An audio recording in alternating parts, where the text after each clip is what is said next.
white building and not see it clear. So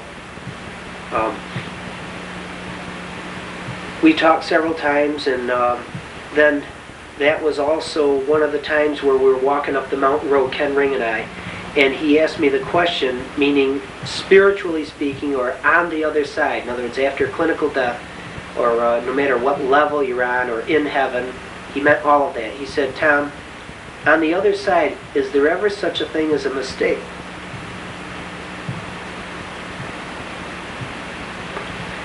And I had a similar reaction, and I wasn't able to answer him for many minutes, and Ken Ring was good for that. In other words, he would just be patient. And then I finally nodded my head yes, and he didn't pursue it, being the friend that he was. And then it was probably 5 full minutes of walking further that I was able to say yes. And I just said yeah. And then I couldn't talk anymore. And that was also very important around that time for, bear with me if I say, my development. In other words, being able to rationalize and deal with things like this. Well, now what I want to add is, again, that was 1 year and 7 months roughly prior to the event. I was aware that it was not this coming hot weather. I often just say seasons. And of course 103 degrees would pretty well demand that it wasn't January or February. That it was in the United States, of course. It was 103 degrees Fahrenheit outside, which is an odd number, so it eliminated a lot of the usual airports. Excuse me, during that time I kept track of and watched airports on television. By the time this whole thing was over, 1.5 years later, I do have to admit, I don't know if Elaine should hear this, but I purposely I manipulated tickets that were paid for, and sometimes I can say, look, this is a direct flight, and I've got some spare time. Can you send me to a couple of different airports? And the people at the airlines were real helpful that ways. And one time I went to 4 airports to get from Philadelphia to Rochester. And I went all over the eastern seaboard. Well, what I was doing was to physically going and seeing. What I knew was, if I went to the place, I would be there. In other words, I would know it right away, and I would see it. And I've been sorry for that in hindsight. I mean, it wasn't to be, but still, an aspect where could I or should I have done more. Okay. Tom, I think we're going to take a short break, and when we come back, we'll continue through the several meetings that you had where a lot more details came out right up to and through the event. Okay, good. Okay. Now, the test of the viewing audience is to see what's different about this picture. Well, my eyes might not quite be as bloodshot, but there is something else that's different about this picture. And it's a test to see if you notice the difference, because it's something that anybody who's seen me before should notice. Wouldn't you agree? I would say so. And if you're showing this film, you can stall for a second and then make the announcement as to what the difference is. I won't give any hints, will I? Okay, now back to the subject. And we had talked about the conversations in Connecticut mostly, and the actual precognition as it took place, how it developed. Now it's from, in a way, the power of suggestion that somebody said a mistake about the general subject matter in regards to that particular plane and that subject that was wrong. So in correcting them, it brought to mind, if you will, my awareness of this upcoming precognitive disaster. Now, Tom, did that trigger a memory of your life review? Right. In this case, and this may be new to a lot of people, or just the realization of awareness, I have had happen to me just spontaneous precognitions, like, oh wow, do you know what's going to happen, or oh wow, what's happening now? Right, and that's one type, where for no apparent reason or some ulterior motive that I may be involved in it or not involved or something like that in the future.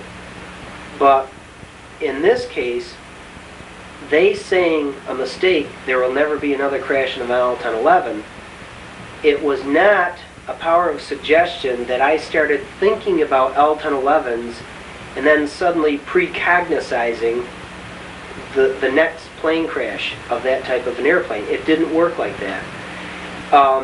There is a characteristic with me, and I know of other people who have had a near-death experience, or say in a particular time in their life, a spontaneous spiritual awakening, where as a result of that their psychic ability has been greatly enhanced. They usually say enhanced. I'd like to say disturbed. Enhanced. So therefore we can blame it on my near-death experience, but part of my near-death experience was an attunement or at-one-ment with total knowledge. And in the last stage or stages of my experience, it was, I've said the sense that I became totally homogeneous with the light. The light is total knowledge, therefore, for the splittest of second out of time, I was total knowledge. Well, I'm certainly not total knowledge now. It's a physical impossibility. And therefore, I'm emphasizing total knowledge. So it would be true to say, if you experience total knowledge, you have to know everything. All right, so if at one time or out of time, I knew everything. And what I'm leading up to is, with the suggestion they said there will never be a crash in an L10-11, first I had to correct their mistake. But in order for me to correct that, I had to know that there would be another crash in an L10-11. As to where and when, that may or may not have been in my perception. The point I'm trying to bring up or get to is that as that took place, consciously I knew nothing about the next crash of an L10-11. I did not know about that from 1970, any time before. 1978, right through the conversation that was had in Connecticut. But to answer them, knowing that that's a lie, that that's a discrepancy, and I have to correct it. As I said that, that's not true, that came to my conscious level many of the details of the fact that there will be another crash. And that if it's another crash, that next crash will be like this. In other words, all that information flooded out. But what I'm saying is, what do we call it? Either that information was already stored, or I was already aware of it on a very subconscious level, or shall we call it a superconscious level? Meaning the same thing as a subconscious level, but on a high enough level that things of that nature can be divulged. In other words, I certainly didn't learn that in school or in any time in my life. Out of my life or super consciously. Things can be learned in the same way in an extreme meditative state and not known after you wake up. But a week or 2 weeks later, a month or a year later, that information simply comes out and you know what to do. You know where to go, you know what to do, and that may even be confusing to you. So in this case, I'm claiming that this was knowledge that I had been exposed to, but that I didn't know. In other words, I didn't know on a conscious level at all. Wasn't aware of it.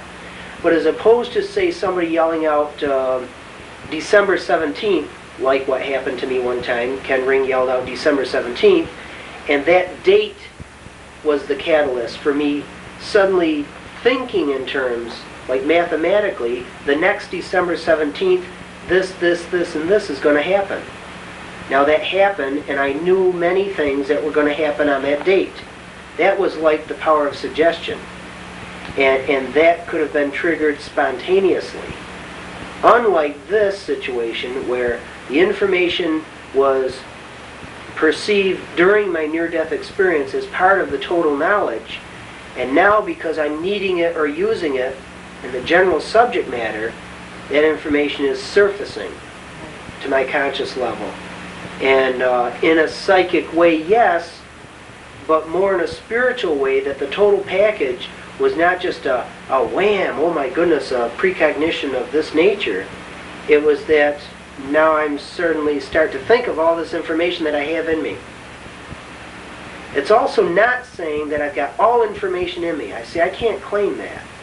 I certainly never feel that way.